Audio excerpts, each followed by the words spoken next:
From the heart of Kansas City, we bring you Buck and Bob Take on Chiefs Kingdom, a podcast for fans by fans. I'm Buck, your passionate co-host that likes to make bold, uninformed predictions, but I love watching this dynasty dominate today's NFL. And I'm Bob, oftentimes the bringer of controversial takes and a knack to piss people off. Yeah, together we're Buck and Bob, and we bring to you today our pregame show, talking about the Bengals game. Yep. So really looking forward to this one. Trying out some new stuff. We're thinking we're going to do 2 episodes a week, one before the games, one after the games, and then we'll just kind of see how that goes, see how that's moving. We've actually been growing a bit. I still haven't advertised any, so we're just kind of growing from word of mouth, I guess. We do have cards and stuff we're going to start passing out. I just wanted to have I've given out a few. Have you given out a few? Yeah. I've got a new job as a marshal at a golf course, so I'm sure I'll be handing them out to people there. And I wanted to have something, substantial with some substantial amount of episodes before I really started to pump it, and sure feel like we're getting there. So we're going to be kind of starting off, I believe, just talking about maybe some things we thought about after our after watch episode, and then we'll kind of get into the Bengals and the Chiefs and what we think is going to happen and what we hope is going to happen, and what we don't want to happen. So that's going to be the show. I personally guarantee a Chiefs win on Sunday. Nice. You heard it here first, folks. Nice. Well, let's talk about some of the things that one of the big things that I kind of took away. So in our last recording on the Ravens game, I said that I thought George Karlaftis just didn't look good out there. And according to the stats too, the stats we have right now, show that same thing. But I saw other stats that I checked in, and he had a ton of QB pressures. So yeah, he was in there a lot. Maybe he wasn't getting pushed around. My eye test kind of failed me, I think. Well, it's hard, especially when the defense isn't dominating and we're kind of watching and hoping for all that, right? So we're watching these big plays, and the linebackers are kind of taken out of it, I think, a little bit with Lamar Jackson. He likes to throw it longer to kind of neutralize those guys, I think, a little bit. So, I mean, unfortunately, the stat page that I got my stats from doesn't have pressures on it. I'll try and find that for future episodes. But I mean, I think the linebacker core did fairly good, except for when they were in coverage. Linebackers. Uh-huh. I'm talking about defensive end, though. Yeah, that's true. Yeah. I keep forgetting he's a defensive end. That's because you're still thinking we're 3-4. Yeah. We're 4-3 now. So the defensive ends are linebackers in the 3-4. You know what I mean? And then you have kind of like tweener defensive ends in the 3-4, where it's like not really a full defensive tackle, but kind of like something in between. Like freaking Chris Jones would be amazing as a defensive end in a 3-4, and he'd have a big nose tackle. He'd be amazing for that. But whenever we tried him at defensive end, when we first went back to 4-3, it was not great. Yeah, no, it really wasn't. It really wasn't that. great. Yeah. Yep. Yeah, we were screaming for them to move him back to tackle. Yeah. That was, I don't know, 2-3 years ago. Yeah. I just remember he tried it, and I was like, dude, I don't think he's not an edge rusher. Yeah, I don't think he had a whole lot of interest being there either. I think he wanted to go back to tackle too, but I think he thought he could do it. I don't remember the interviews, but I think he thought he could do it, and I think he wanted defensive end edge rusher money at that time. I think he's probably changed his tone and realized he's one of the best, defensive tackles that's, been around it a long time. So I think he's changed his tone now, but I think at that time he was like, dude, I could do this. And then it just turned out, I don't know. Yeah. But we also were hurting at defensive end really bad at that time. So we kind of had to do it. And I think it was probably more born out of necessity than want for any party. Well, Amenahu's still out, right? And so when he comes back, I think that'll make the whole defensive line that much more effective. So I still look forward to that.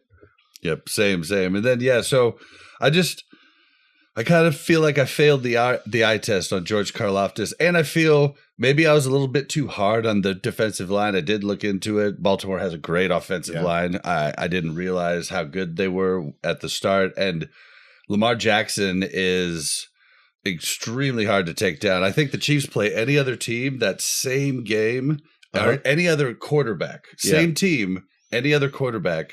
I think we have 5 sacks.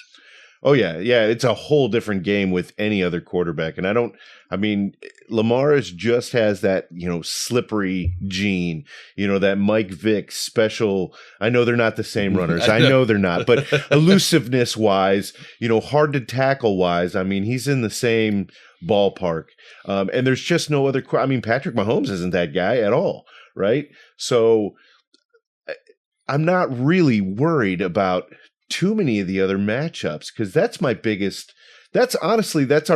biggest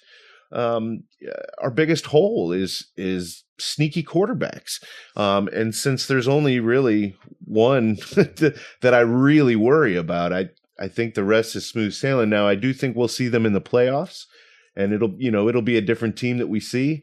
And the Chiefs will be a different team too. So I don't really worry about that, but I do worry about that. I was cracking up. I don't know if you watched Nick Wright, but I do. Nick Wright started a new list. This list is the list that you put up there so that you can remind the team come playoff time what everybody talks shit about throughout the season. You talking about Mahomes Mountain? No. We were just watching that before you got home. Mahomes Mountain is where he rates the quarterbacks next to Mahomes, and Mahomes never drops off the top of the mountain. It's his mountain. Yeah. But no, I'm talking about he makes a list. He had a list last year that he played before playoffs with just quotes from all these different players on the teams we were going to play. And the list is just there to just put fire into the hearts of the Chiefs, and it works. And just this last week, who said it? Someone said, "Oh, well, we played our worst game." Likely said that. Was it Likely? Yeah. Okay, so Likely said, "Well, that was our worst game of the season. So if that's the best they got, then good luck to him." And Justin Reed was asked about it on some interview, and he goes, "Well, is it everybody's worst game, their first game?" Was that Andy Reid or Justin Reid? Justin Reid. Justin Reid said that? Yeah. The Chiefs were way out of sync. Rashee Rice went off, and he had a great game. Worthy had a good game, but he wasn't in sync with Mahomes.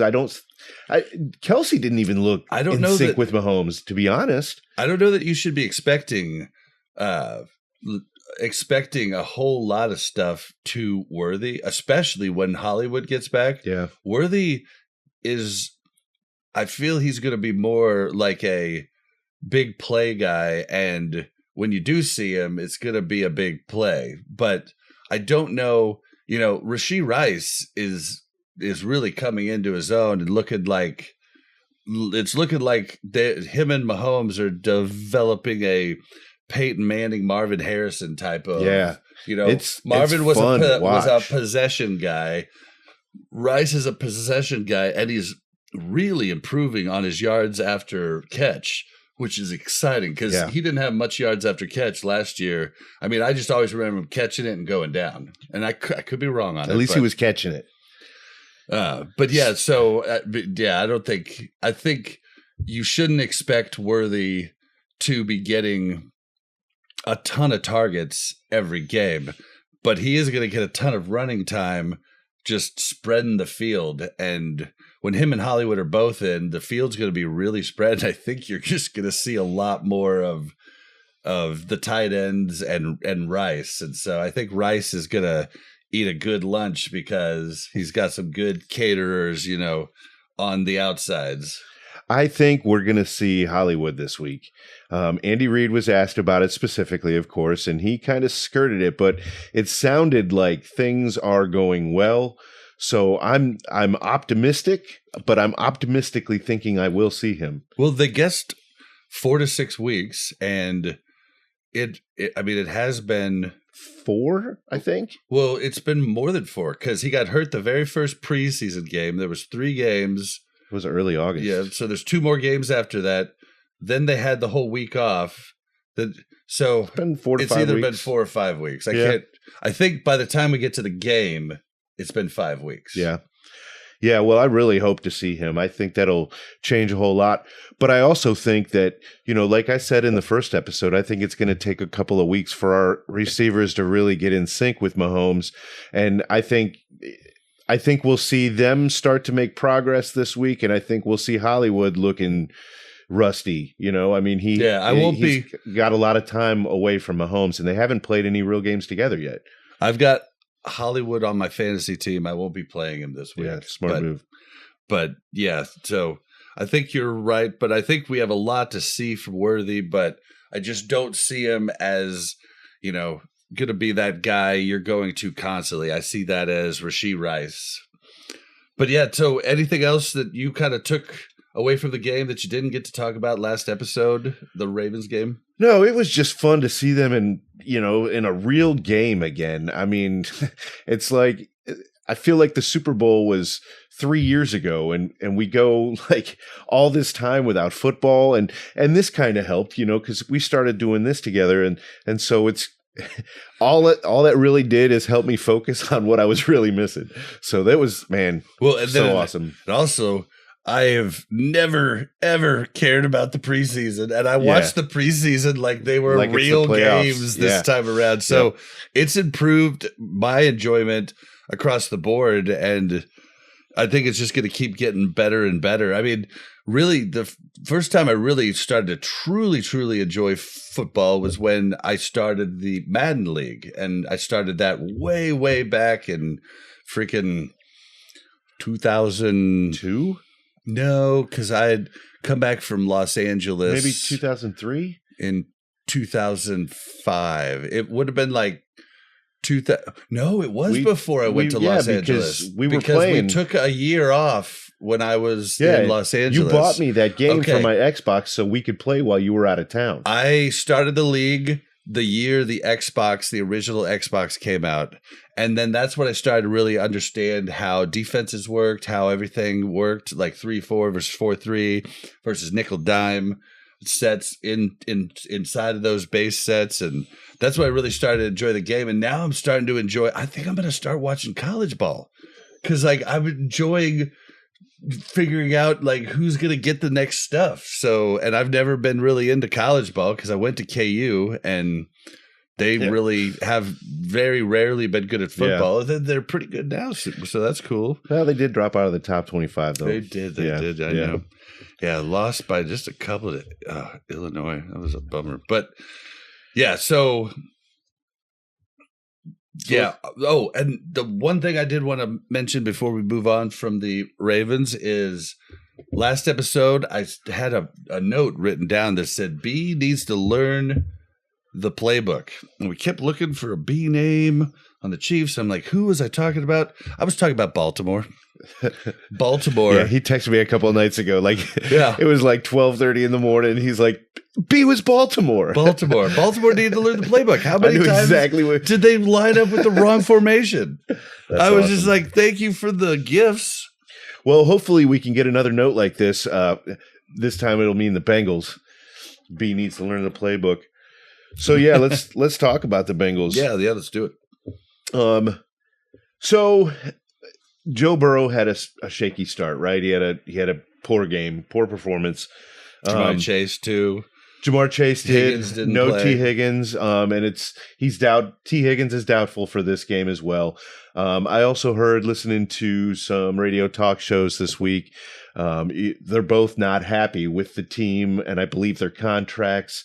So that kind of talk going into a game week really sounds good for me as a Chiefs fan. But you never know with Joe Burrow. He could come out and throw for 5. It just, you never know. Now, he was doing this thing with his wrist, like stretching his wrist out during the game. They showed that a few times, kind of between plays while they were in the huddle. He was doing, stretching his hand. And that was his throwing hand. So, you never know what you're going to get with him, especially at the beginning of the season. Well, so he's a great quarterback, and he's Joe Cool. He was a great quarterback. I think he still is a good quarterback. Okay, maybe great. He's got potential to be great, I think. I think Josh Allen, I would say, is great. I would say Joe Burrow's good. I would say Patrick Mahomes is a legend. Yeah, I agree. Yeah, that's I'm trying to set tiers here, but Joe Burrow is really good. But what people often don't think about is Joe Burrow, when he looked amazing, I mean, he had one of the best receiving cores in the National Football League. And I think him taking that huge paycheck pissed off his receiving core. Yeah. And I'm sorry. So Mahomes being a legend and proving time and time again that he can do those magic things while being a team player. Well, but it's not just that. I think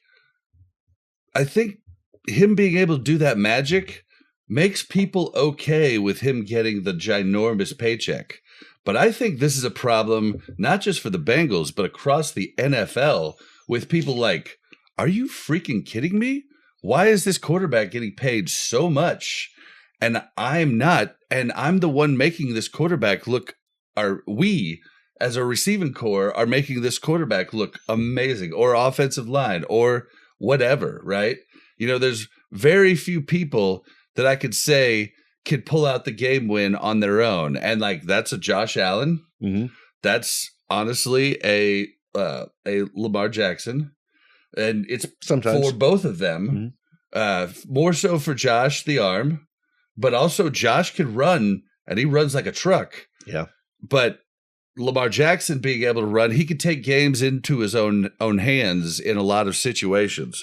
Mahomes, there's no one in the league right now that does it like Mahomes. But I think for someone like Joe Burrow or Dak Prescott or any of these quarterbacks that are in my good category, them getting a huge paycheck, way more than anybody else on the team makes, I think really hurts your locker room. Yeah, I can't wait to see the upcoming weeks what happens with the Cowboys and the Dak Prescott contract. Although CeeDee Lamb did just get paid too a few weeks ago, so they're probably good there. But when he's the only top-rated receiver, it's easy to take away one weapon from a team. Bill Belichick was probably the best at doing that. But he was probably also the most obvious about doing it too. He would literally say it in press conferences. So you do have to have a good wide receiver core around you.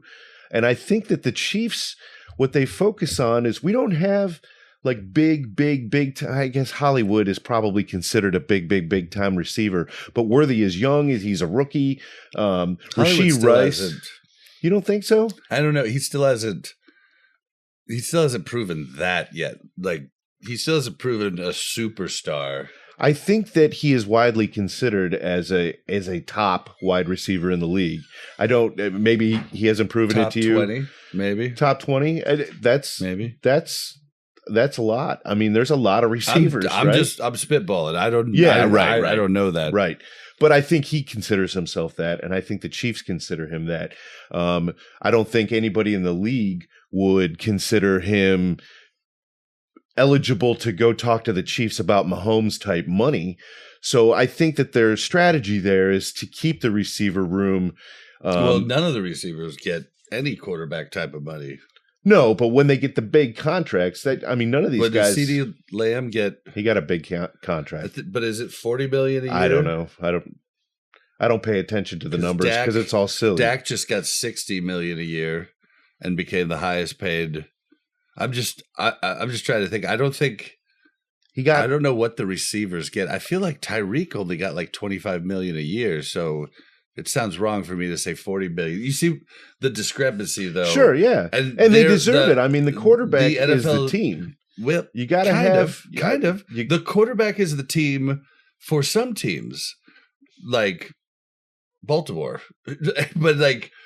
but it's not for a lot of the teams. A lot of the teams have game manager quarterbacks, and they need a lot of good weapons. But they're still the stepping stone of the team, right?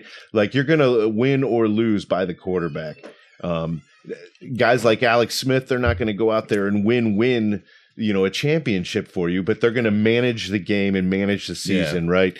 But I just don't think all these quarterbacks.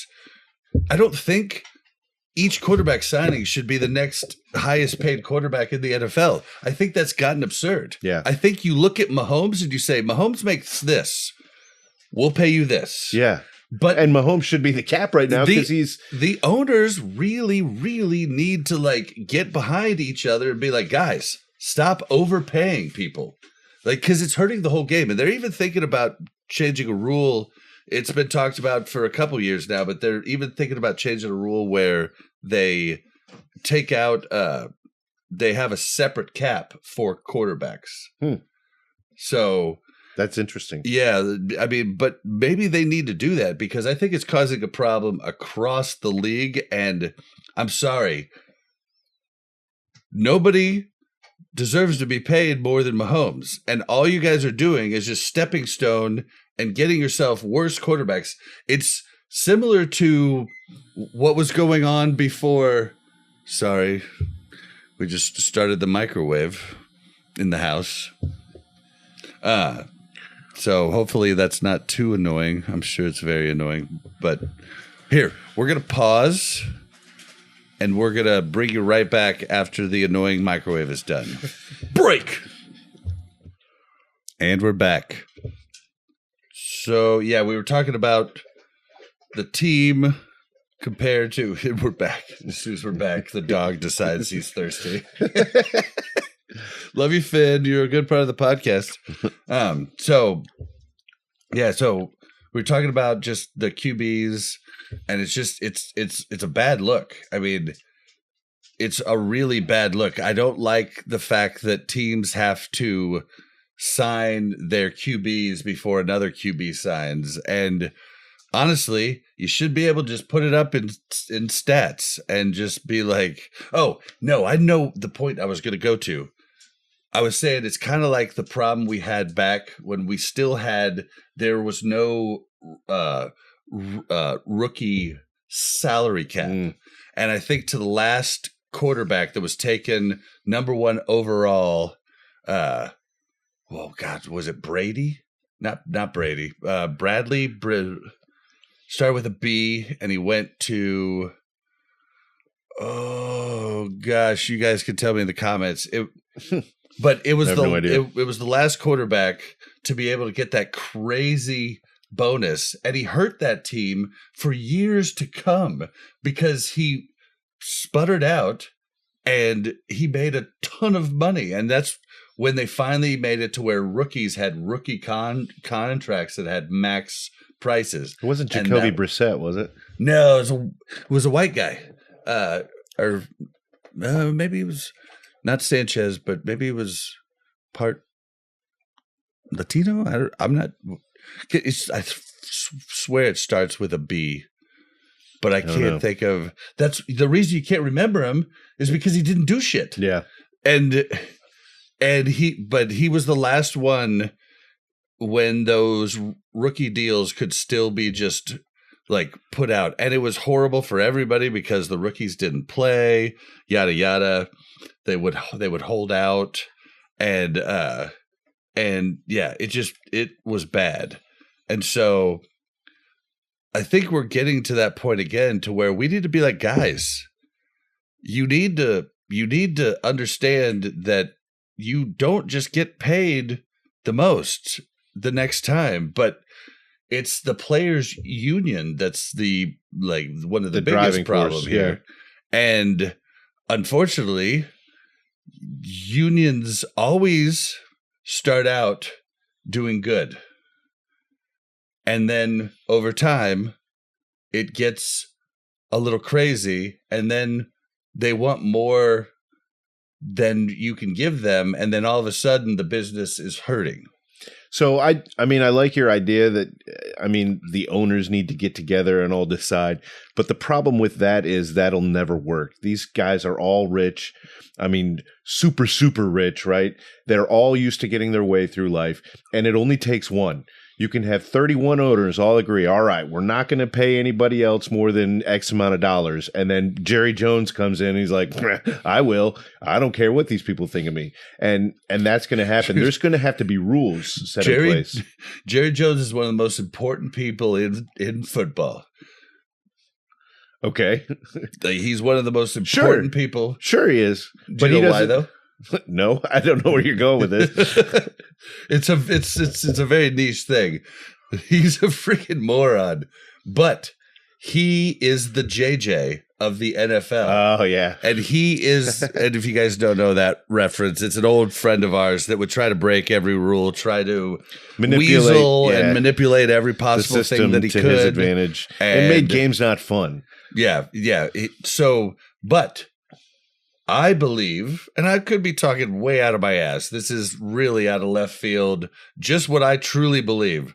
I truly believe that him and Lamar Hunt are the reason we have salary cap.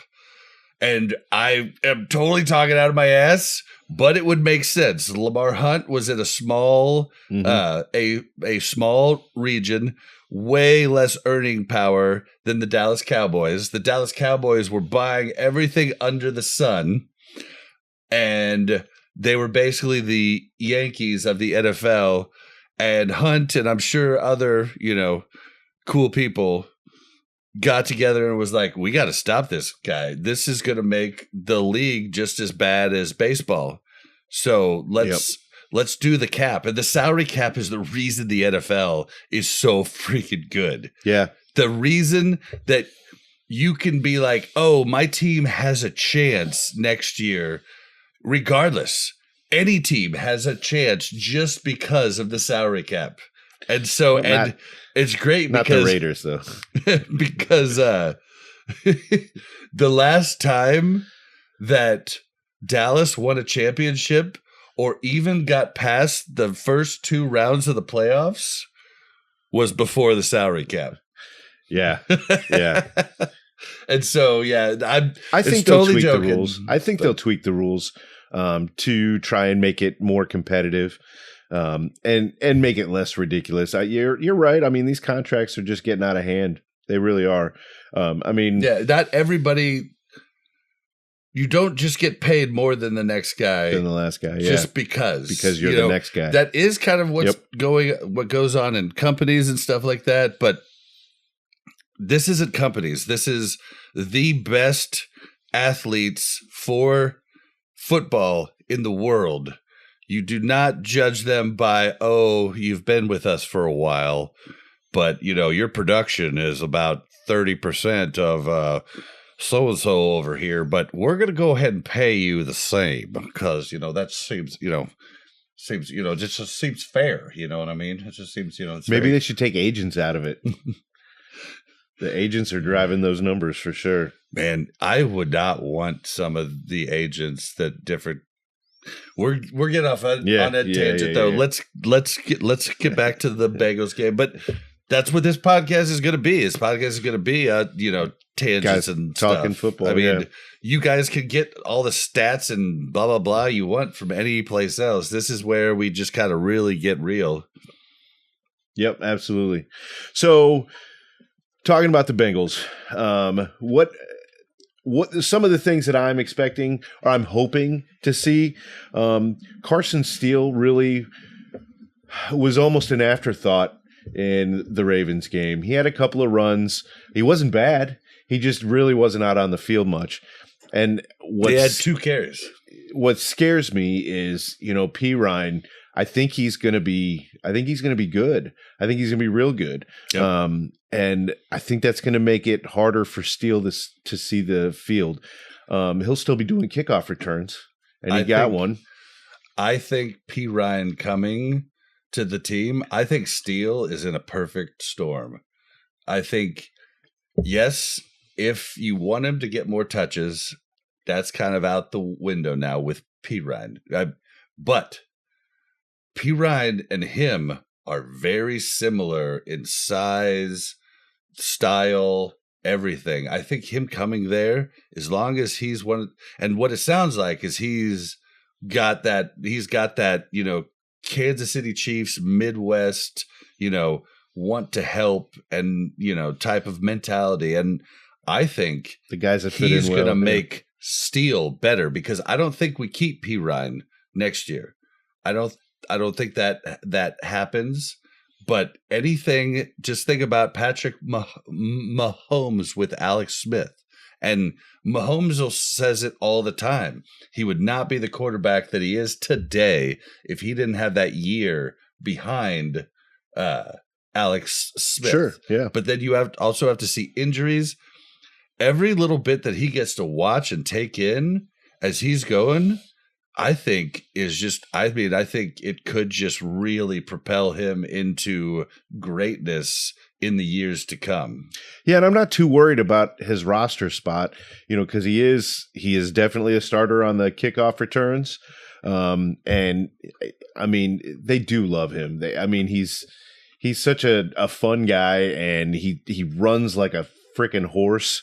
So I'm not worried about his spot. Hope what, if your prediction there comes true, I'd be a super happy fan.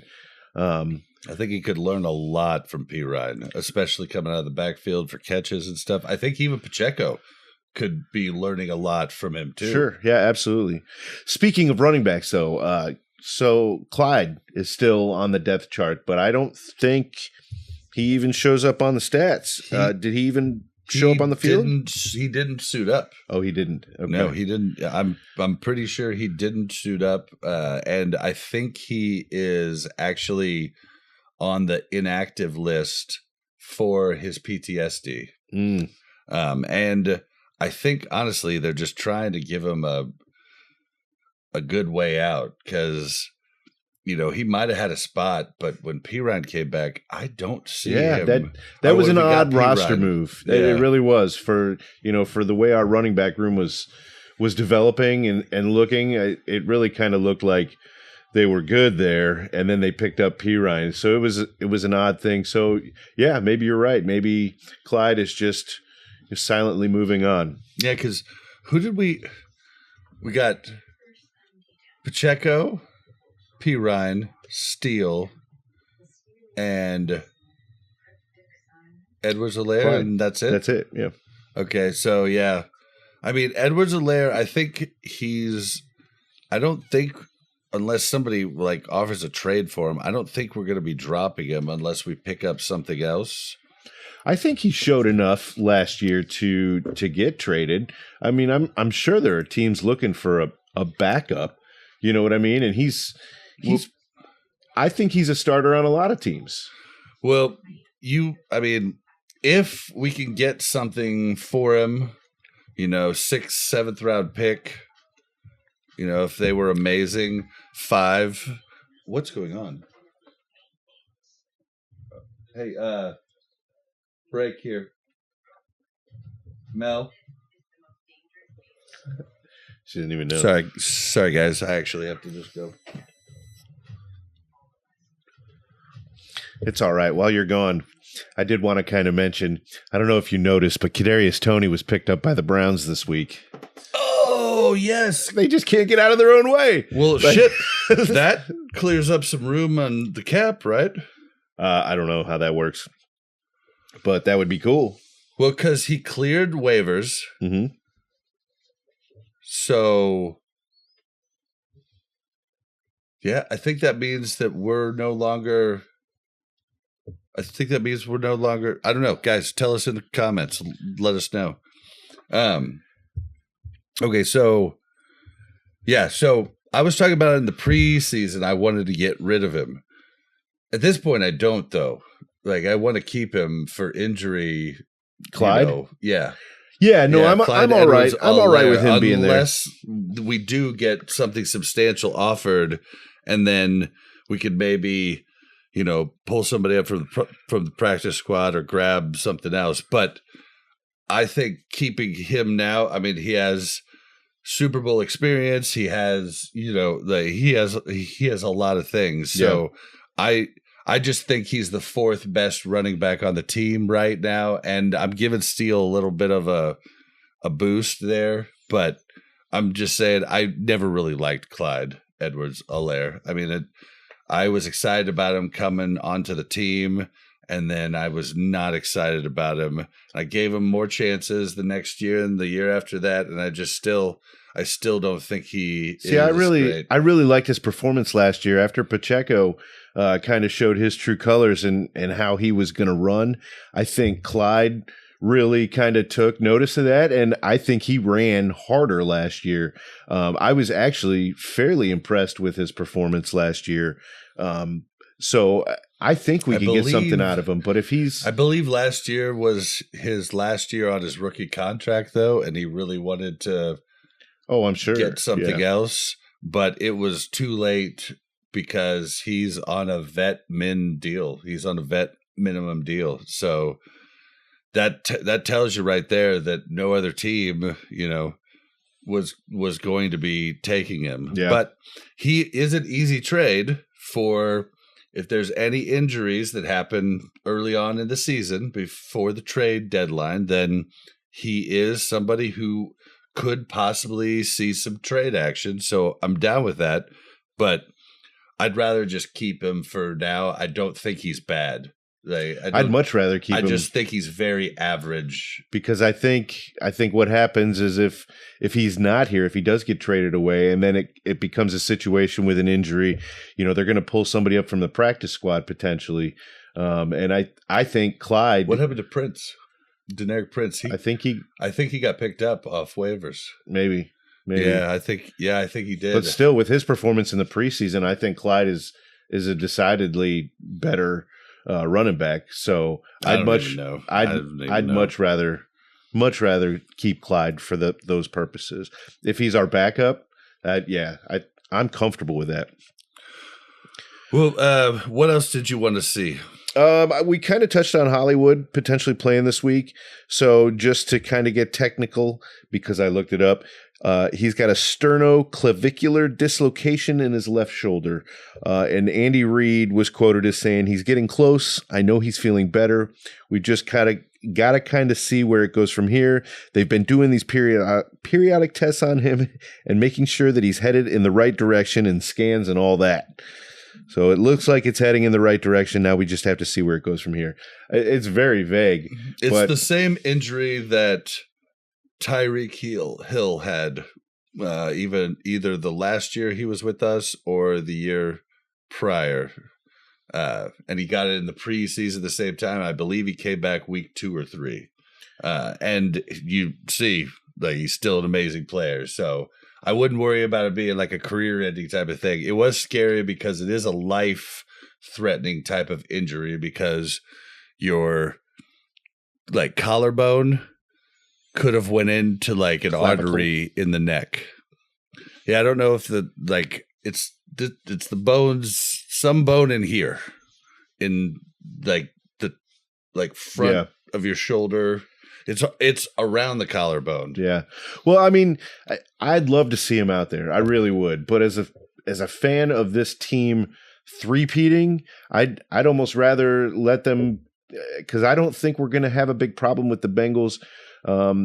We went without him in the first game, so we go with the same receiving core. They're just going to mesh a little bit better, hopefully. And the Bengals and then add Hollywood in week 3. I would be great with that. I know he's a competitor and he wanted to be out there against the Ravens. So if he's even got a chance, he's going to do it. And I don't hate to see that, because they're not going to let him go if he's not able to. So yeah, as a fan of the team, I want to see him, but as a fan of the three-peat, I want him to wait another week, but they never do. Yeah, but if he does come back, I think he'll be limited and he'll just be in there a bit. He just needs to, remember not to jump up for a huge catch, Yeah. So the only other things that we had already talked about being Mahomes being in tune with the wide receiver, and you kind of covered on how you feel about that. I personally think we're getting closer to the point, and we've seen this as Chiefs fans before, where they can only take away so many targets, right? They can only take away so many weapons, and then we've got more weapons, waiting in the background. So it's almost like an embarrassment of riches. I really think we're headed in that direction, and I think game 4 or 5, it's really going to start to click, and this team is going to look like the 2019 Chiefs, offensively, at least. And I think it's pretty crazy because Noah Gray, they're really like Kelsey's still a power, don't get that wrong. And I hope Kelsey understands getting a little bit less, but I think he does. I hope he does. But I just don't know. I have to guess, but Noah Gray, they've been talking him up for a couple years, and I've always been like, I've never been overly impressed. Kelsey's never been injured long enough for me to actually find out. You know, He's never disappointed. I remember last year in my fantasy league, I picked up Noah Gray, unsure if Kelsey was going to play week 1, and then it wasn't worth it, but. There looks like they're really trying to bring him into the offense, at least from the last game. He basically had the same stat line that Kelsey did. Kelsey was just targeted one more time, but they both got 3 catches, and Gray got 37 yards. Kelsey got 34 yards. Now, Kelsey had the one big one that gave him a lot of those yards. The scramble? Yeah, he had the 23-yard long one, and the longest for Gray was 13, but Gray might actually turn out to be something good. You never know, because everybody always says that. Kelsey's Kelsey talked about Tony, how he's amazing, so you can't really, you got to take that with a grain of salt. Yeah. But Gray actually showed some stuff that looked like, wow. It'd be crazy, though, if Gray turned out to be a Kelsey type player, because what's funny is the Chiefs have had the best tight end in the NFL now for 2 decades. Is that right? Ish. Tony left. Then we went right into Kelsey. Did we go? Was he immediately? Kelsey was on the team when Tony was on the team. Okay, all right. I think the last year Tony was on the team. We'll have to look that up. Yeah, I think so. But it's absurd that we went from one Hall of Fame tight end, one of the greatest of all time, absurd, to another Hall of Fame tight end, probably maybe better, the greatest of all time. Yeah. And I think Tony was the greatest of all time before Kelsey. I really do. You think that? I really do. Yeah. I think it's close. I think there have been some great tight ends, but I think Tony was better. You know what's messed up? So many people don't think that. Like LeBron James did his tight end Mount Rushmore, and he named Tony God, who did he name? He named like 5 people. Kelsey was in there, and then they go, "Oh, but you forgot about Gronk." And he goes, "Oh yeah, take Tony Gonzalez out and put Gronk in." Oh, that's ridiculous. And I'm just like, dude, Tony was better than Gronk. Yeah. I'm sorry. Yeah. Like Gronk was a monster, just like the guy for the Chargers was a monster. Oh, yeah. I know who you're talking about. But I don't think they have the pedigree and the years played that Tony and Kelsey have. And I just think it's crazy. Tony played in a time that it was extremely hard. Like Tony, Shannon Sharp, like those guys paved the way for the tight ends to do what they do now. Agreed. And it's crazy that Tony just gets the shaft on all these different things. And it's just... Yeah, because Tony was the best of his time. He really was. But But I agree. I think Kelsey's the best to ever do it. Gronk is just a big dumb like ball of flesh that is bigger than everybody else. And, I mean, he admittedly he never learned the plays. He just ran out there, and Tom Brady. It was an easy target. I can't blame him. I think he plays into the dumb card a little bit more than he is actually dumb. Man. Did you watch the Tom Brady roast? You can't fake that, man. I don't know, man. I play into the dumb card quite a bit when I know exactly what's going on. Yeah. Well, that's a different story. Sometimes you pretend to be dumb, and people just people don't pay as much attention. Yeah. Just watch the Tom Brady roast, man. I watched it.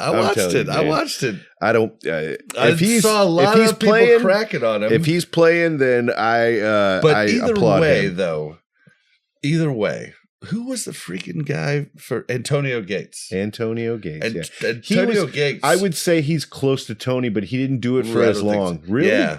No, I think he was as good, or almost as good. He was more dominant than Tony, but he did not play. He was always injured. Yeah.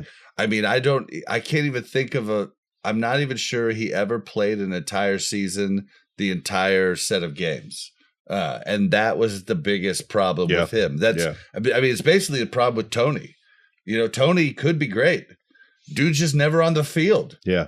So like, it doesn't matter how great you could be if you're always injured. And he had that big old top body and those little bit legs. Yeah. And those little ankles just kept getting hurt because they couldn't handle the weight of the body. And it's a lot of torque. That was a bummer for Antonio Gates because I think he could have been one of the best of all times, if not the best of all time, but always hurt. Yep. I don't know, but where were we at though? That was it. I was just kind of talking about the things that I wanted to see, that I had taken note of. And you kind of interjected what you wanted to see. So one more thing I want to see. Mm-hmm. I want to see our defensive line dominate. I don't think we're going to dominate until we get a Menahu back. I think we'll be good. We were good against the Ravens. We were gassed at the end of the game, but that was just kind of to be expected in week one from any NFL team. That's a long game, and they didn't play anywhere near that in the preseason. So I know, but what I said at the start was I think we would have had 4 or 5 sacks had it been any other quarterback. Oh yeah, and Joe Burrow should be sackable. Oh yeah, he's definitely going to be sackable. I'm super excited for this. Speaking of which, to see what the defense can do. Joe Burrow. Oh, this is just their stats. It doesn't say how many times he was sacked. Oh, he was sacked 3 times. Yeah. Okay, so I am going to be upset if we don't have at least 4 sacks. I'm hoping for 5. Oh yeah, I think I'll set the over on 4. Yeah, I think we're going to see 4 or 5, maybe even 6. I think if we get to 6, that might be the end of Joe Burrow for the game. But we'll see. So are you cool to move on? Or you got anything else you want to? Nope. So, I think that's good. So a new thing we want to do is feature a dedicated fan or fan group. And this week we have chosen a friend of ours. But before I do that, I do want to shout out to, we do hate the Raiders, by the way. But there's a very special friend of mine that's a Raiders fan named Dave. He did something very, I know. We feel bad for him, but he did something very special for our family. So you know what you did. Thank you for your time and effort. But Damien is our fan of the week. He's not a Chiefs fan. Some would say he's a Chiefs hater, but he loves the Detroit Lions and he absolutely loves the game of football. He does listen to our podcast. He's listened to every episode. So he loves the game of football, even though he doesn't like the subject that we cover. He still loves it enough to listen. I remember watching games with him back in the day when we hung out a whole lot more than we did before we were real adults. And I remember him rooting for the Chiefs. I really do. Like that was something that we did on a regular basis, was watch the game. I think his wife has got into his head a little bit. She doesn't like the Chiefs for her own reasons. That's fine. Yoko Ono. That's okay. But I think he's drank some of the Kool-Aid on that. So it is what it is. But he was a Lions fan before her, right? Yeah. Okay. He's always been a Lions. He's always been a Detroit fan, for sure. And he probably wallowed in sorrows with you for the decades that we were mediocre at best and oftentimes bad. Yep. And he probably, wanted to support you. And now, I want to just say, Damian, if the Lions ever make a turn like the Chiefs, I won't do this to you. I won't. I will cheer you on, and I will be happy for you, and I won't make excuse after excuse about the refs, saying that, like the refs giving Mahomes breaks, because it's bullshit. It's complete bullshit. I appreciate the fact that Damian still watches the Chiefs games, even though it's for a different reason than I do. But we can still banter back and forth. I still have that connection. We still talk about the Chiefs. So, and he will get real from time to time and be like, hey, this dude is impressive. Right. So, thank you for watching, Damian. Thank you for being our friend, and thank you for being a fan of the game. Yep. We need to get beers soon. I hope you know that you've always known me. I tell it like it is and how I see it, and I see it as a little bit of jealousy, Damian, that we got lucky, and it is luck. It's also a lot of Andy Reid, but you guys in the Lions have a coach that has brought you back from the depths of despair, and you guys have a lot to look forward to going forward, and I wish you and your Lions the best, sir. I hope you're happy with second place. So the next episode is going to be the after game, our reactions to the game, and we've been doing that pretty much right after the game, so it does make for some late nights, some early or some tired mornings the next day, but it's so much fun to do it that way, man. I love watching the game with you. It is cool. So that's what we'll be talking about. It's something I missed out on for, because I was in Colorado in Bronco territory. Jesus Christ. And I was there for 3 years, and me and Melissa didn't have people to watch the game with. And we did end up finding a Chiefs bar in Colorado Springs at the last year that we were there. It was wonderful. It was a whole bar, huge bar with pool tables and everything, all dedicated to Chiefs.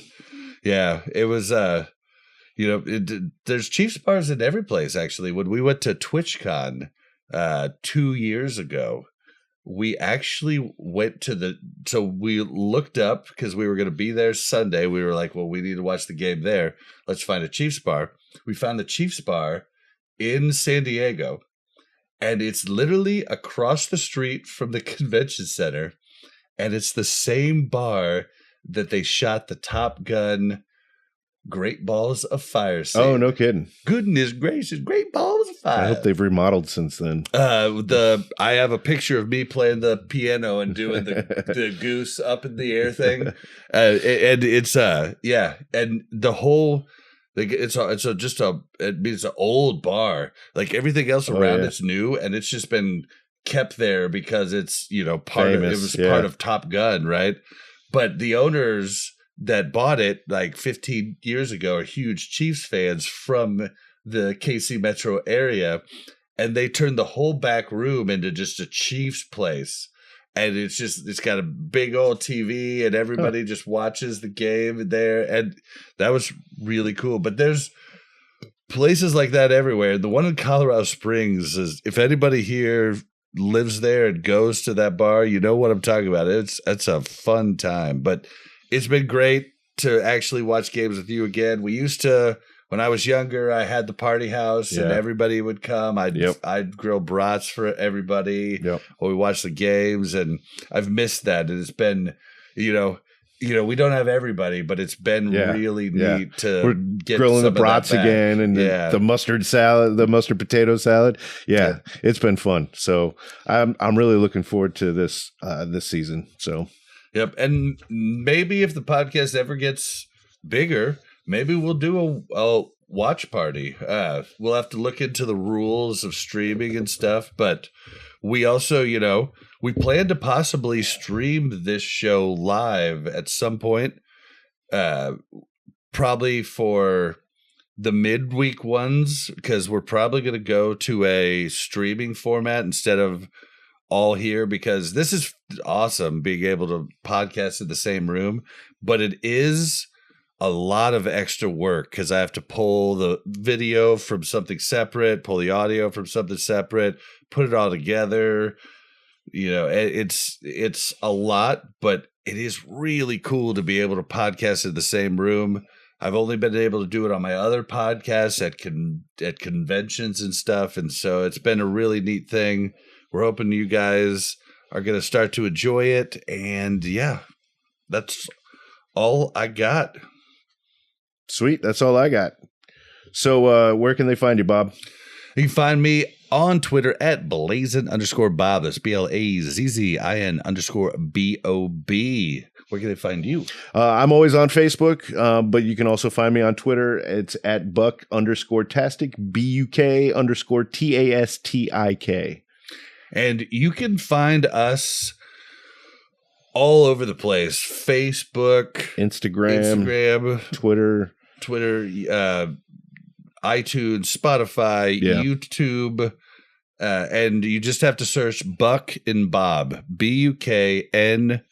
BUKNBOB. Sometimes there's spaces between the N and our name. The two different Sometimes names. There's no Sometimes spaces. there's not if you're searching the at, but that's where you can find us. And you can also go to linktr.ee/BuknBob, and all of our links are there. So we'd love to get more feedback from you guys.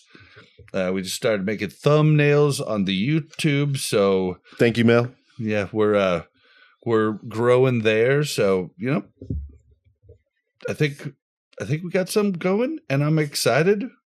And all right. Thank you. Go Chiefs.